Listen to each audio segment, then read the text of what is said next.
오늘 우리에게 주신 하나님의 말씀은 구약 성경 창세기 3장 1절에서 13절과 4장 1절 말씀입니다.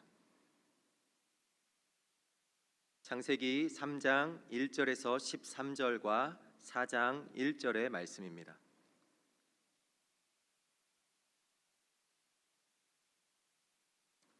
창세기 3장 1절에서 13절과 4장 1절의 말씀을 저와 여러분이 한 절씩 교독하시고 4장 1절은 합독하시겠습니다.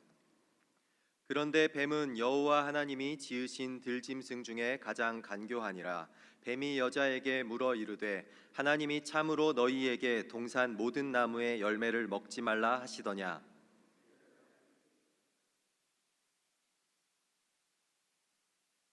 동산 중앙에 있는 나무의 열매는 하나님의 말씀에 너희는 먹지도 말고 만지지도 말라 너희가 죽을까 하노라 하셨느니라.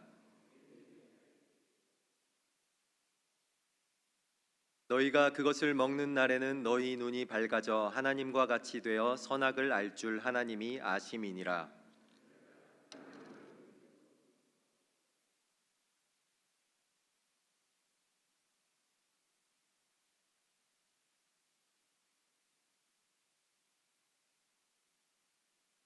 이에 그들의 눈이 밝아져 자기들이 벗은 줄을 알고 무화과 나무 잎을 엮어 치마로 삼았더라.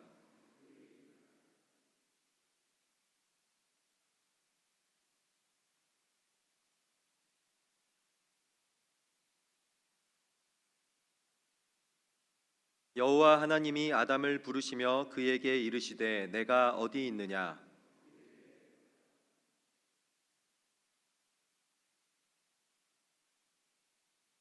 이르시되 누가 너의 벗었음을 내게 알렸느냐. 내가 내게 먹지 말라 명한 그 나무 열매를 내가 먹었느냐.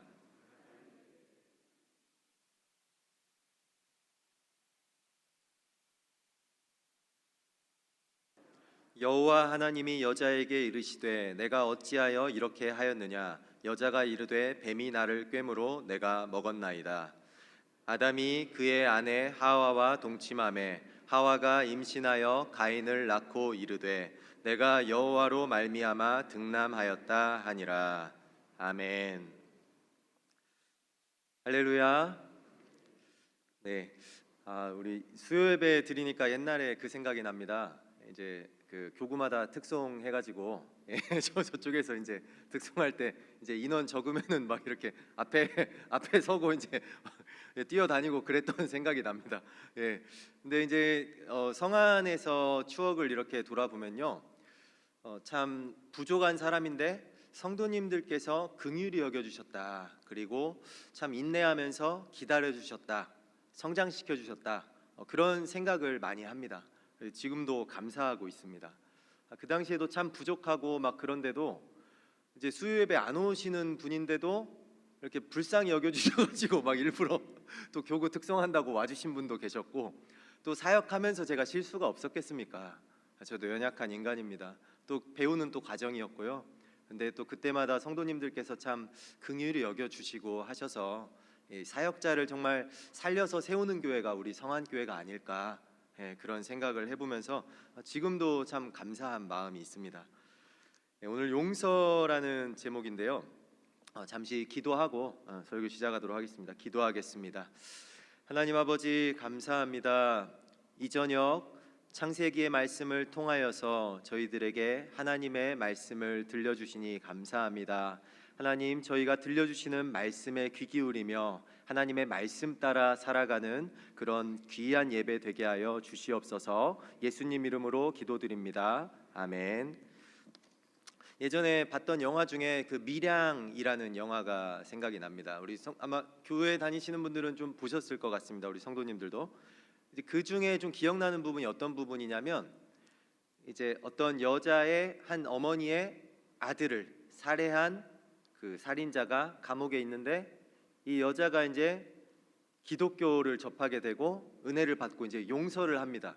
그 사람을 이제 용서하면서 마음이 평안해지는데, 이제 그 살인자가 있는 감옥에 교도소에 찾아간다고 이제 했습니다. 주변 사람들은 말렸는데 끝내 찾아가서 이제 그를 내가 용서했다고, 당신을 내가 용서했다라고 말을 하니까 그 살인자의 반응이 어땠냐면 저도 이 감옥에서 하나님을 영접했습니다.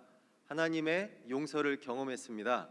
그러면서 저는 당신을 위해 기도하고 있습니다. 이렇게 이제 대답을 한 거죠. 저는 용서 받았습니다. 그래서 당신을 위해 기도하고 있습니다. 이렇게 이제 대답을 한 거예요. 그러니까 이제 이 여자가 거기서부터 완전 이제 폭주가 시작되는 거죠. 막 완전히 시험이 들어가지고 이제 막 난리가 나게 되는 이제 뭐 그런 에피소드가 있는데, 저는 이제 그 당시에 그 영화를 보면서 들었던 생각이 뭐였냐면, 저 감독님이 어떤 분인지 제가 뭐 사석에서 대화를 안 해봐서 뭐 친분이 있는 게 아니라서 모르지만, 영화를 보면서 제가 느낀 그 감독님은 좀 죄송한 말씀일 수 있지만 기독교를 모르시는 분이다. 저는 이제 그걸 느꼈습니다. 기독교를 제대로 모르시고 성경을 제대로 모르시고, 그리고 하나님의 용서와 은혜를 제대로 경험해 보지 못한 분이다. 그런 걸 느꼈습니다. 우리 이제 세상에 보면요, 좀 겉핥기식으로 좀 막 성경에 이러지 않냐, 이런 해석이지 않냐, 이렇게 막 많이 말씀하시는 분들 볼 수 있는데, 참 그러더라고요. 우리가 용서라는 게 무엇입니까? 은혜라는 게 무엇입니까? 우리 성경의 우리 기독교의 하나님 용서는 뭐냐면요, 죄인들의 허물과 죄를 용납하고 없애는 겁니다. 없애버리는 거예요. 기억해가지고 그때 용서했는데 너 아직도 이러고 있냐, 이건 용서가 아니라는 겁니다. 하나님의 용서는 그렇습니다. 그리고 어떠냐면, 하나님의 용서는 그 용서 받은 대상을 완전히 새롭게 하여서 의로운 상태로 만드는 것까지를 포함한 것, 그것이 용서입니다. 그러니까 어떤 죄를 지었을 때, 그래, 내가 있는 것뿐만 아니라 아예 없애줄게, 다시는 얘기도 꺼내지 않고 생각에서도 지워버릴게, 끝.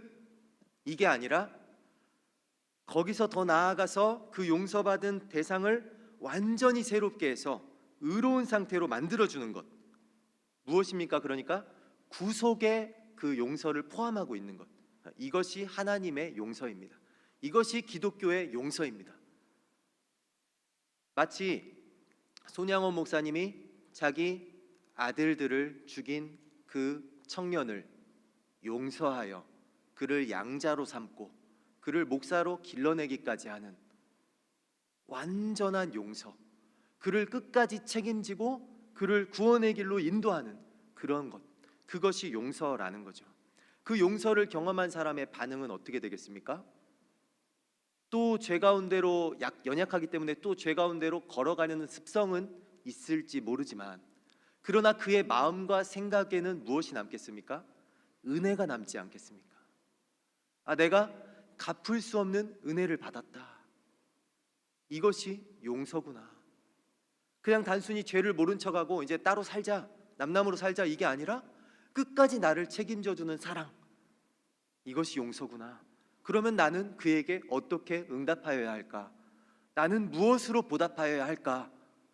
이런 생각으로 막 가득하여 그의 사랑에, 그의 용서에 보답하고자 몸부림치면서 바르게 살고자 노력하고 구원의 길을 걷고자 그렇게 인생길을 걸어가는 것, 그것이 용서에 대한 반응 아니겠습니까?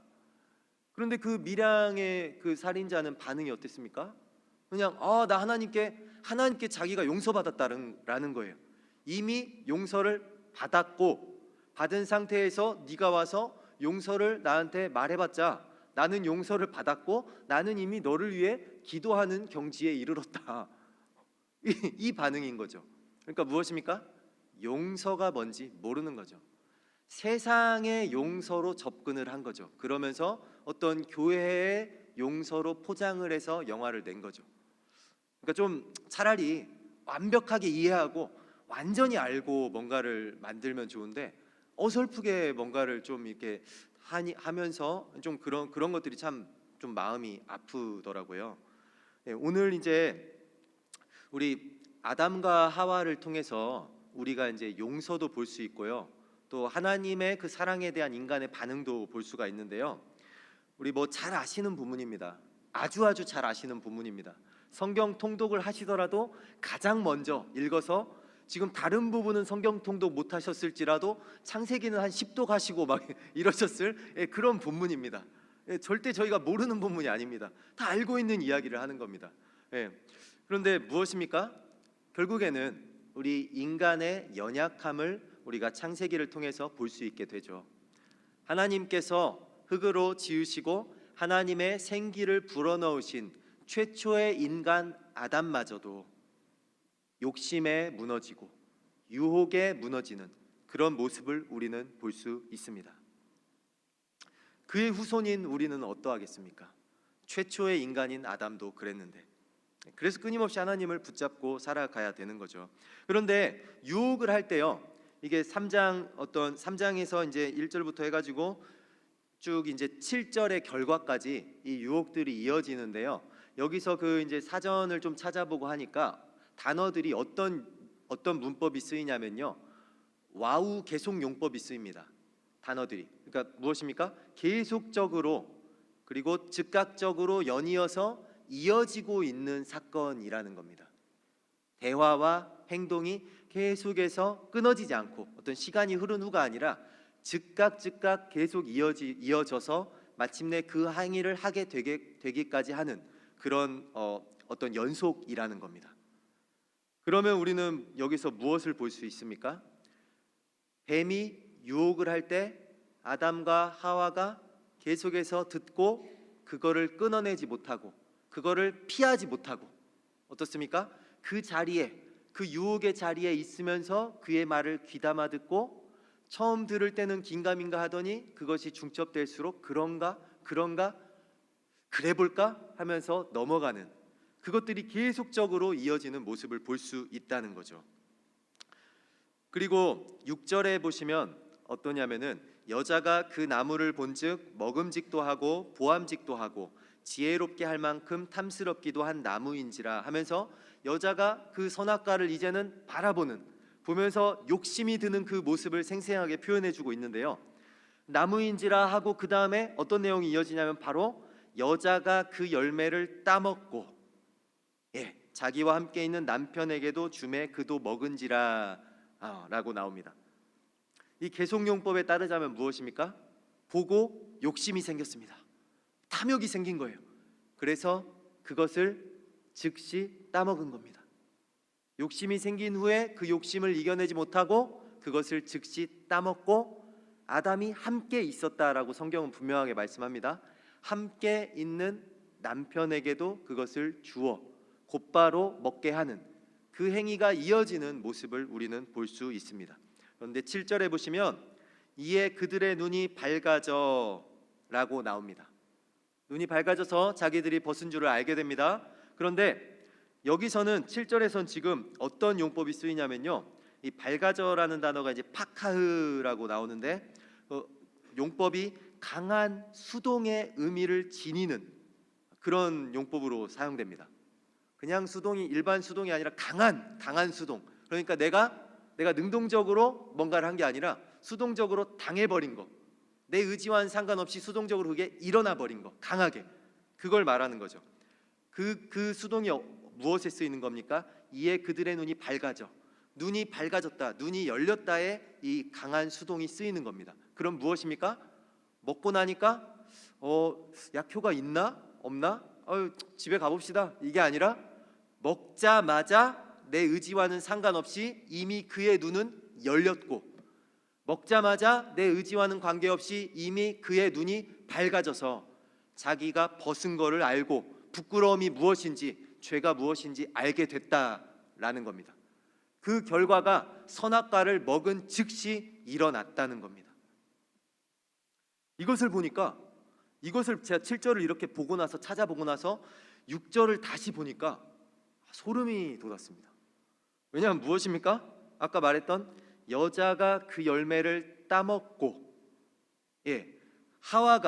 여자가 그 열매를 따먹었을 때 하와는 무엇을 경험했습니까? 이미 그의 눈이 열려서 수치와 죄를 알게 된 겁니다. 아담은 아직 안 먹은 상태입니다. 함께 지금 옆에 있습니다. 근데 하와는 먹고 그 결과를 알아버렸습니다. 두려움이 무엇인지, 죄가 무엇인지 알아버렸습니다. 하와는 알고 아담은 지금 모르는 상태입니다. 근데 하와는 알았는데 지금 무엇 하고 있는 겁니까? 여자가 그 열매를 따먹고 자기와 함께 있는 남편에게도 주매. 예, 알았는데 준 겁니다. 여기서 소름이 끼쳤습니다. 예, 그러면서 자고 있는 아내의 얼굴을 슬며시 들여다봤습니다.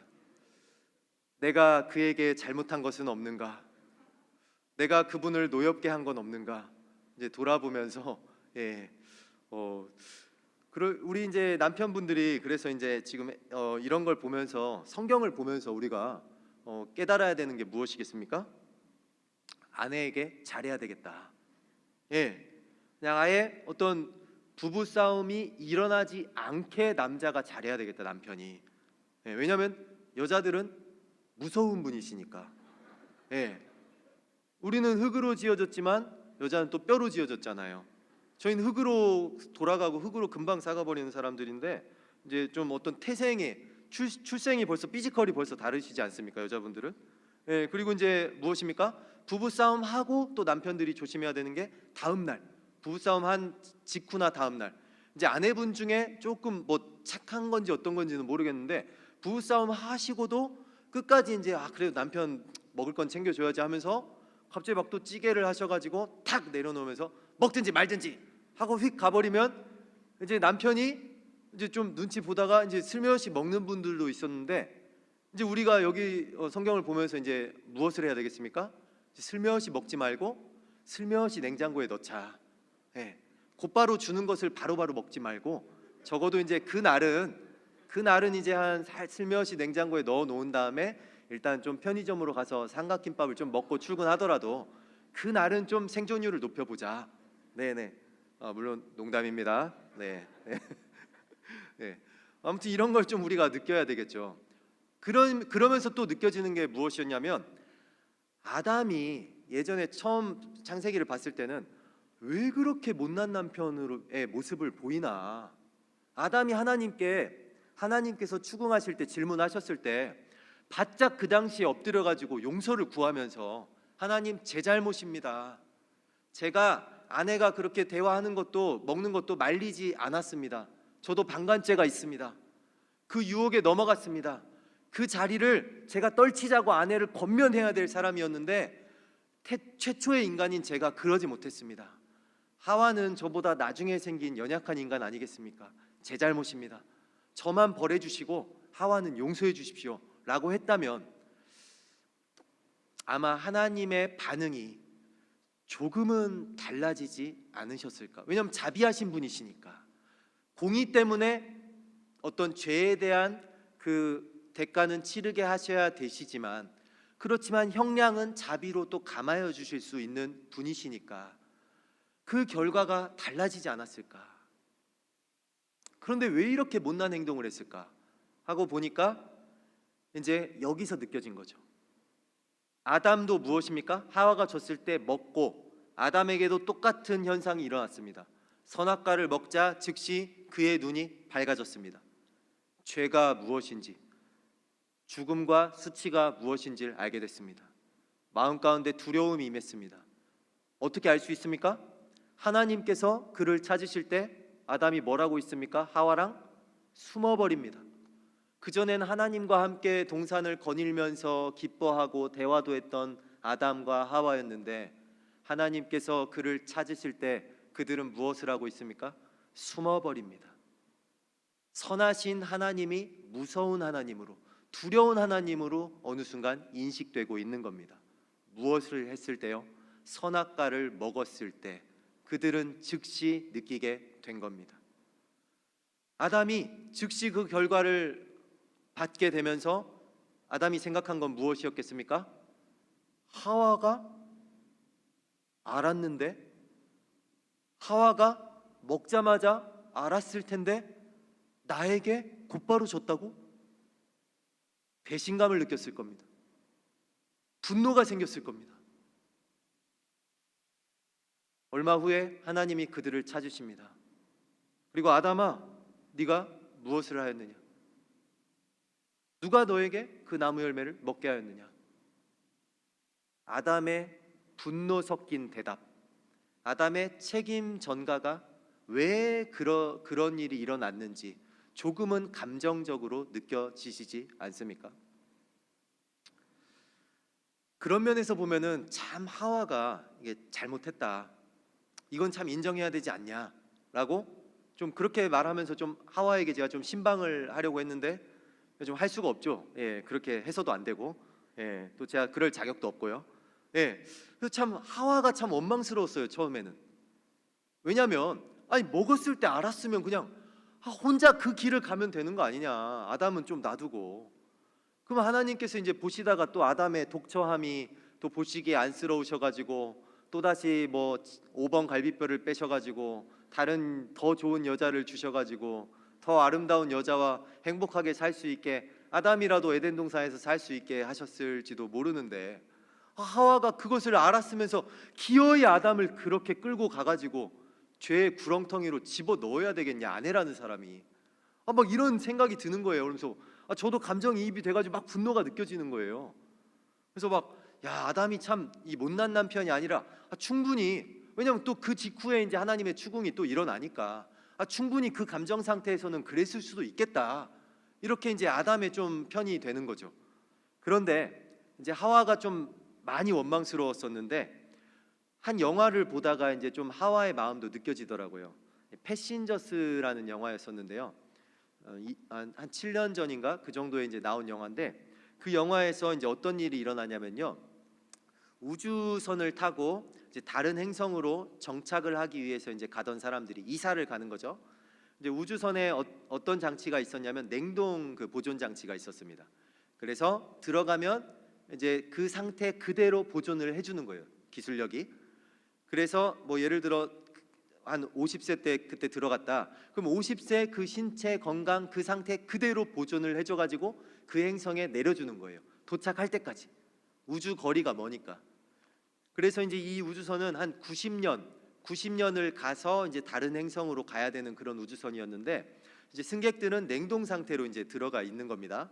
근데 이 우주선에 결함이 생겼습니다. 그래서 한 남자가 먼저 깨어납니다. 아직 90년을 더 가야 되는데 혼자 깨어나 버린 거예요. 다른 사람들은 냉동 상태에 있고.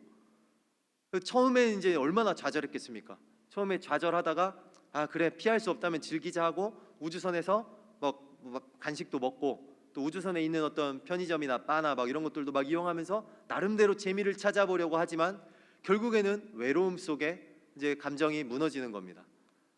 좌절하면서 그냥 이대로 혼자 목숨을 끊어버릴까, 이런 이제 생각까지 하고 시도까지 하게 되는 그런 일이 발생하는데, 그러다가 이 남자가 이제 마음을 다잡게 된 계기가, 냉동 상태에 이제 사람들이 쭉 침대 같은 곳에 이렇게 이제 들어가 있는데, 그 냉동 캡슐에 들어가 있는데 지나다니다가 한 여자를 발견하게 됩니다.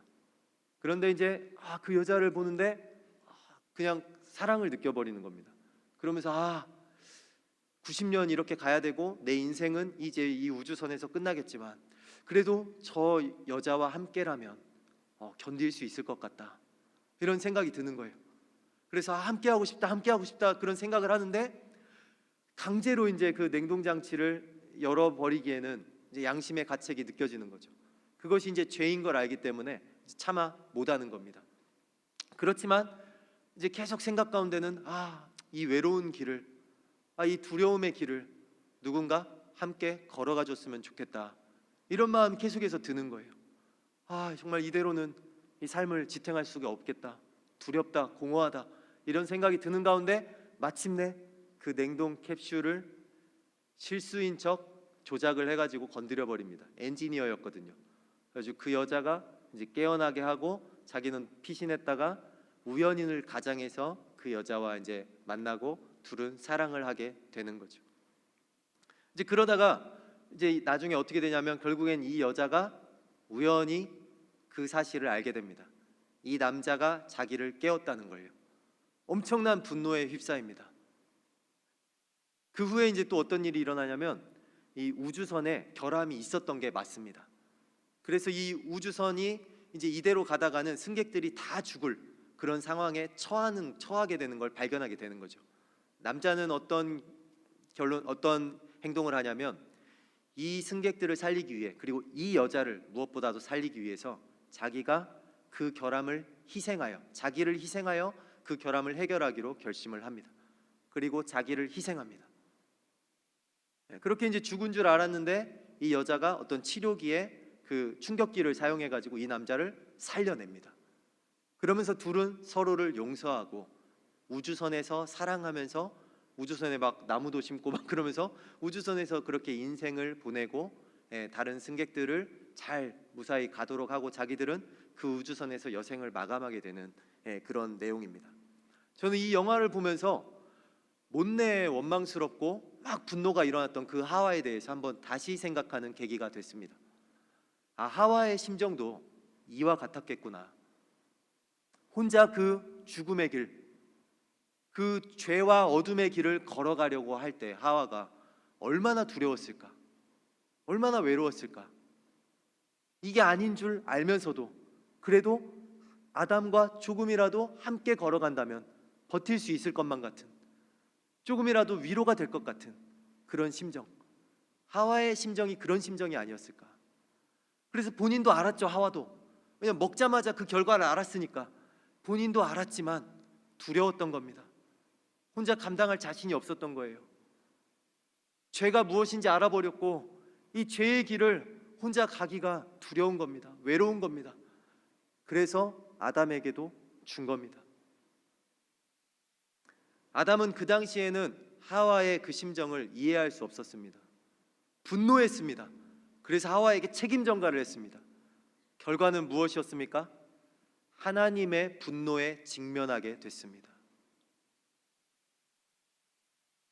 그렇지만 우리는 그 하나님의 판결을 보면서 하나님의 분노 이면에 있는 그분의 자비를, 그분의 사랑을 느끼게 됩니다. 16절에 보시면요, 하나님께서 이렇게 말씀하십니다. 또 여자에게 이르시되 내가 내게 임신하는 고통을 크게 더하리니 내가 수고하고 자식을 낳을 것이며 라고 말씀하십니다. 하나님 입장에서는 어떤 것이 가장 편하겠습니까? 이 불완전한 아담과 하와 인간 프로젝트를 삭제하고 이 프로젝트를 제거해버리고 새로운 프로젝트를 하시는 게 훨씬 이득 아니겠습니까? 훨씬 편한 거 아니겠습니까? 그리고 이런 배신의 감정을, 기쁨의 동산 에덴에서 이 배신의 감정을, 이 반역을 더 이상 느끼고 싶지 않으시다면 하나님께서 하실 일은 이들을 즉시 제거해 버리시는 겁니다. 죄의 결과로. 그냥 뭐 우주에 떠돌아다니게 하든지 아니면 먼지로 사라져 버리게 하시든지 얼마든지 하실 수 있는 분 아니시겠습니까? 그리고 새로운, 훨씬 더 강하고 훨씬 더 마음이 굳센, 하나님께 충성하는 새 인류를 만드시면 되는 것 아니겠습니까? 마치 모세에게 했던 것처럼 새로운 후손들을 너희들에게 주어서, 새로운 사람들을 주어서 그들로 이스라엘을 이루겠다. 또 노아에게도 하셨던 것처럼 차라리 다 쓸어버리고, 그냥 뭐 노아의 후손도 좀 그렇죠. 노아한테도 기회를 줄 게 아니라 그냥 새로운, 훨씬 더 완전한, 더욱더 하나님을 사랑하는 그런 인류를 만들면 그게 훨씬 더 편하고 이득인 거 아니겠습니까? 그런데 지금 하나님께서 어떻게 하시고 계십니까? 기쁨의 동산 에덴에서 반역과 배반을 경험하신 그 하나님이 하와에게 너에게 자식을 주겠다, 자식을 낳게 해서 아담과 하와, 그 반역한 인간들의 후손을, 그 인간들의 역사를 이어가게 하시겠다라고 지금 하나님께서 말씀하고 계시는 거 아닙니까? 다 쓸어버려도 부족한데, 다 사라지게 해버려도 시원하지 않을 판인데, 그 죄의 후손에게 자식을 주어서 그들로 후손을 이어가게 하시겠다, 그들로 인류의 역사를 계속해서 써내려 가시겠다라고 하나님께서 그들에게 자비를 베푸시는 모습을 볼 수 있습니다. 그러면서 가실 때, 우리가 잘 알고 있는 그들이 갈 때 가죽옷을 지어서 또 입혀서 내보내시는 거예요. 이런 분이 어디 계십니까? 아담과 하와는 서로에게서 지금 무엇을 받습니까?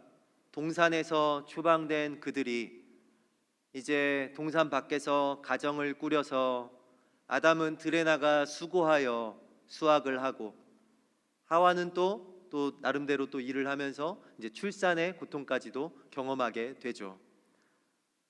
그런데 그러한 서로에 대한 배반, 서로에 대한 책임 전가, 이것들을 경험한 부부가 이것들을 봉합하고 이것들을 용서하고 제대로 살 수 있을까요?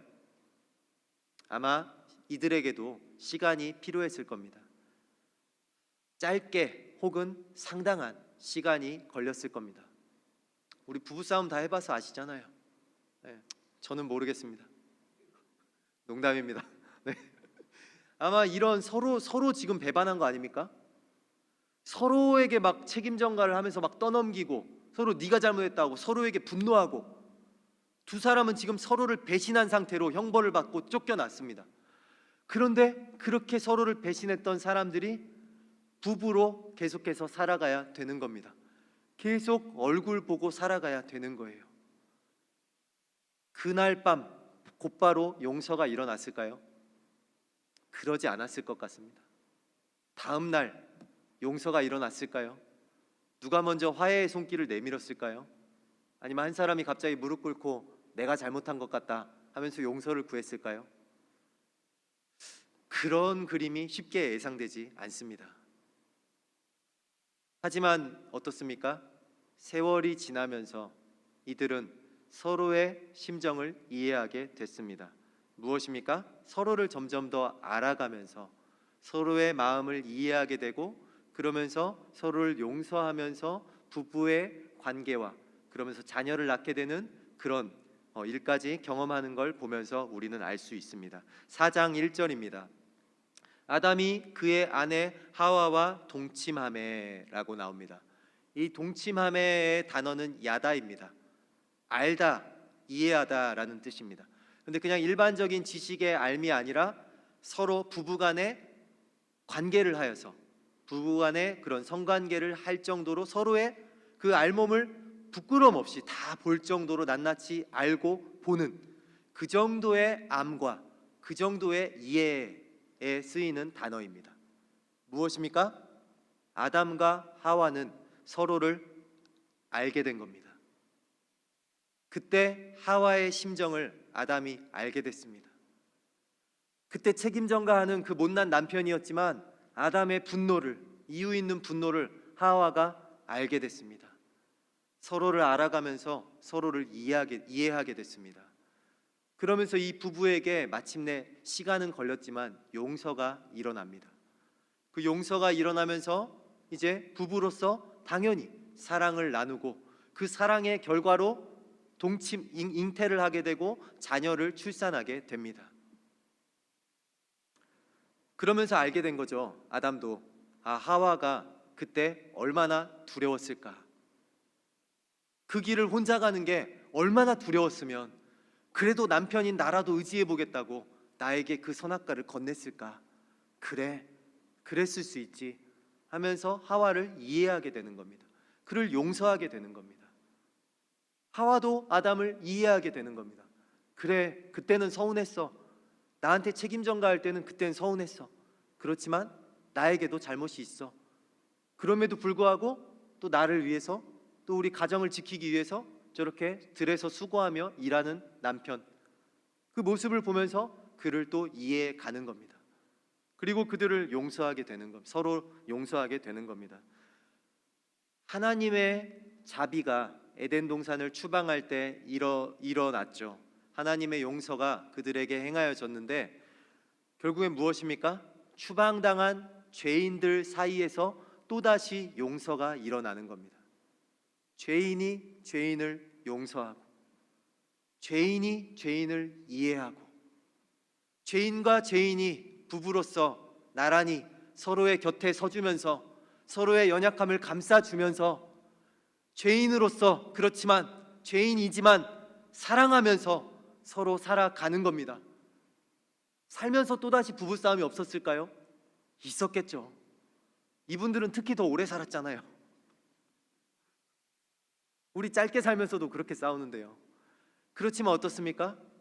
살아가면서 또 싸우기도 하고, 또 때로는 서로 미운 감정이 들기도 하지만, 또다시 서로를 이해하다 보면 용서가 발생하는 겁니다. 서로를 용서하고 또 서로의 연약함을 알기 때문에 나란히 곁에 서주려 하는 겁니다. 그게 부부 아니겠습니까? 그게 우리 교우 아니겠습니까? 우리 교회의 지체가 해야 될 일이 이것입니다.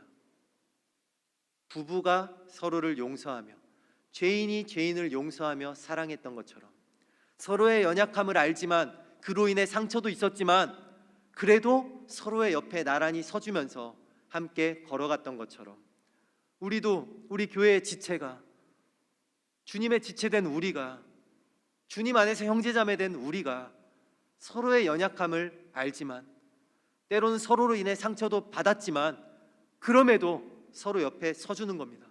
왜요? 나도 용서받은 사람이니까, 나도 연약한 인간이니까, 언제든지 실수할 수 있는 사람이고 또 그 당시에 내가 그렇게 했던 행동이 내가 옳다고 생각하지만 그럼에도 그의 입장에서는 서운한 부분도 힘들었던 부분도 있을 것임을 우리는 시간이 지날수록 알게 되지 않습니까? 아, 거기엔 내 연약함도 있었구나. 그때 내가 조금만 더 품었더라면 나도 결국엔 아담처럼 책임 전가하고 분노하는 그런 연약한 사람이었구나. 그때 내가 조금만 다른 모습을 보였다면 결과가 달라지지 않았을까? 물론 때로는 막무가내인 사람도 있습니다. 때로는 정말 아무리 이해하려고 해도 말이 통하지 않는 사람도 있습니다. 아담과 하와도 서로를 알고 서로를 용서하기까지 오랜 시간이 걸렸을 수도 있습니다. 그렇지만 우리에게는 아직 하나님께서 허락하신 시간이 있습니다. 우리가 서로를 배척하며 서로를 떠나지 않는 한 우리에게는 아직 시간이 있습니다. 우리에게는 아직 기회가 있다는 겁니다. 하나님 앞에 우리가 설 때 우리가 느끼는 건 무엇입니까? 저는 항상 하나님 앞에 설 때요, 비록 그분은 저를 하나님의 자녀로 불러주시지만 부족함을 느낍니다. 연약함을 느낍니다. 그러다 보면요, 그분의 은혜로 인해서 더 감사하게 됩니다. 보잘것없는 나 같은 사람에게도 이런 은혜와 이런 용서를 베푸셨구나. 그러면서 다짐하게 됩니다. 나도 용서하겠습니다. 저도 사랑하겠습니다. 그렇지만 잘 안 됩니다. 살다 보면 감정이 들끓을 때가 있습니다. 연약한 인간인지라 감정적으로 대하고 싶은 그런 마음도 들 때가 있습니다. 때로는 예민한 말이 튀어나갈 때도 있습니다. 그때마다 연약함을 고백합니다. 하나님, 하나님의 용서에 제가 오늘도 미치지 못했습니다. 하나님의 사랑에 오늘도 보답하지 못했습니다. 하나님, 또다시 용서해 주십시오. 하나님, 연약한 인간이지만 하나님의 사랑을 주셔서 하나님의 사랑으로 사랑하게 하시고 용서하게 하소서. 끊임없이 기도합니다. 우리 교회는 무엇입니까? 아담과 하와가 그랬던 것처럼 죄인이 죄인을 용서하고 연약한 사람이 연약한 사람의 곁에 서로 서주면서 함께 손잡고 이 신앙의 길, 이 십자가의 길을 함께 걸어가는 것, 그것이 우리 교회가, 우리 교우가 해야 될 일 아니겠습니까? 하나님께서 우리를 용서하신 것처럼 우리도 서로 용서하고, 예수님께서 잡히시기 전날 밤 우리에게 말씀하신 것처럼 내가 너희를 사랑한 것처럼 너희도 서로 사랑하라, 그 말씀이 우리 생활에서, 우리 예배에서 일어나는 그런 것이 교회 아니겠습니까? 그것이 성도 아니겠습니까? 왜 성도가 세상 사람처럼 똑같이 행동해야 합니까? 왜 성도가 구별되지 못하고, 왜 거룩한 성도가 세상 사람과 똑같은 감정으로, 세상 사람과 똑같은 반응으로 그렇게 우리가 행동해야만 하는 겁니까? 우리는 성도입니다. 우리는 구별된 사람입니다. 비록 연약하지만 하나님께서 우리를 의롭다 칭해 주시고 예수 그리스도의 사랑으로 우리를 용서해 주셨습니다. 우리는 용서함 받은 연약한 죄인입니다. 그렇지만 용서받았기에 하나님 앞에 설 수 있는 의인이기도 합니다. 그러므로 우리는 구별된 존재입니다. 우리는 이 용서를 경험하지 못한 사람과는 다른 사람들입니다. 이제 우리가 해야 할 일은 무엇입니까? 비록 시간이 걸리겠지만, 그를 이해하는데 아직도 잘 되지 않는 모습도 있겠지만, 서로의 연약함, 또 나의 부족함을 인정하고 하나님 앞에 섭시다. 그리할 때 하나님께서는 그분의 용서가 무엇인지, 나에게 베풀어 주셨던 사랑이 무엇인지 예수 그리스도를 통해 다시 한번 알려주실 것입니다. 아담과 하와는 죄인과 죄인이지만 서로의 옆에 나란히 섰습니다. 그로 인해서 우리가 탄생할 수 있었습니다. 그로 인해서 그 연약한 부부, 그 죄인된 부부에게서 서로 간의 용서가 일어났기에 우리 인류의 역사는 이어져 내려올 수 있었습니다. 우리도 함께 옆에 서줍시다. 조금은 부족하지만 나란히 옆에 서줍시다. 서로 손을 잡아줍시다. 서로 따뜻한 말을 건네봅시다. 내가 잘못한 건 잘못했다고 합시다. 인정할 건 인정하고, 부족함은 부족하다고 얘기하면서 서로에게 용서를 구한다면 우리 교회에도 이와 같은 하나님의 사랑이 더욱더 흘러가고, 또 하나님께서 이런 우리를 보시면서 더욱 기뻐하실 것입니다. 우리의 예배가 달라질 것입니다.